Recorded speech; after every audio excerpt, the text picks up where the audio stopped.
আজ 5ই সেপ্টেম্বর। দিনটা খুবই গুরুত্বপূর্ণ।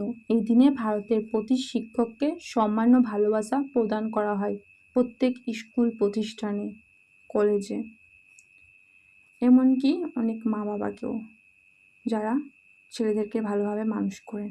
কিন্তু এই একটা দিনই কি আমাদের শিক্ষকদের ভালোবাসা করার জন্য যথেষ্ট? বাকি দিনগুলো আমরা কি শিক্ষকদের সম্মান করি? একজন মা জন্ম দেন, কিন্তু একজন শিক্ষক জীবন দান করেন। শিক্ষক ছাড়া জীবনটা মৃত্যু বিরায়। তাই একজন শিক্ষকদের উদাহরণটা একটা মোমবাতি যেমন পুড়ে সবার পথ আলোকিত করে, ঠিক একজন শিক্ষক তার জীবনের মেধার মাধ্যমে সবার পথ আলোকিত করে। তাই বলতেই হয়, শিক্ষকতা পেশা সম্মানীয় পেশা।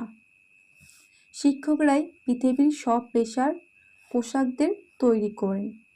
তাই সত্যিকারের অর্থে বলা যায়, শিক্ষকরা সমাজের মেরুদণ্ড। শিক্ষকরাই পারেন একটা সমাজকে পরিচালনা করতে, সমাজের সন্তানদের সঠিক পথে নিয়ে যেতে এবং সুনাগরিক ও সঠিক মানুষ হিসাবে পৃথিবীর বুকে প্রতিষ্ঠিত করতে।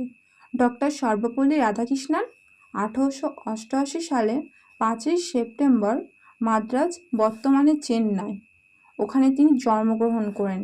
তিনি ভারতের প্রথম ও দ্বিতীয় রাষ্ট্রপতি। ডক্টর সর্বপল্লী রাধাকৃষ্ণন ভারতের ইতিহাসে এক উজ্জ্বল দৃষ্টান্ত।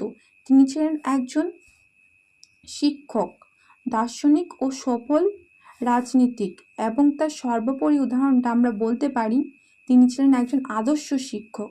আমরা বিলিভ করতে পারি, দেশের সব থেকে শিক্ষকরাই মস্তিষ্কের অধিকারী, কারণ শিক্ষকরাই তৈরি করেন আগামী দিনের ভবিষ্যৎ, আগামী দেশ। 1962 সালে ডক্টর সর্বপল্লী রাধাকৃষ্ণন গুণনিন্দ্রিয় ছাত্রছাত্রীরা বললেন, মহাশয়, আমরা আপনার জন্মদিন পালন করতে চাই।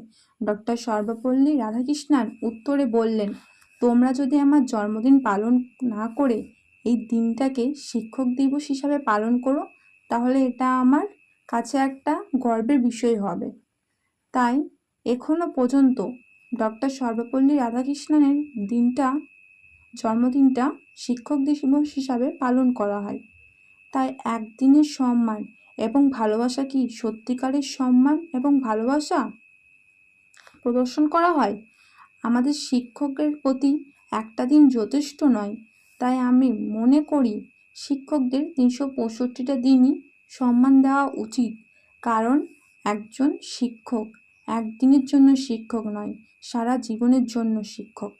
ডক্টর সর্বপল্লী রাধাকৃষ্ণনের উক্তি দিয়ে শেষ করছি, জীবনে জ্ঞান বিজ্ঞান দিয়ে আনন্দ ও দুঃখ নিয়ে বেঁচে থাকা সম্ভব।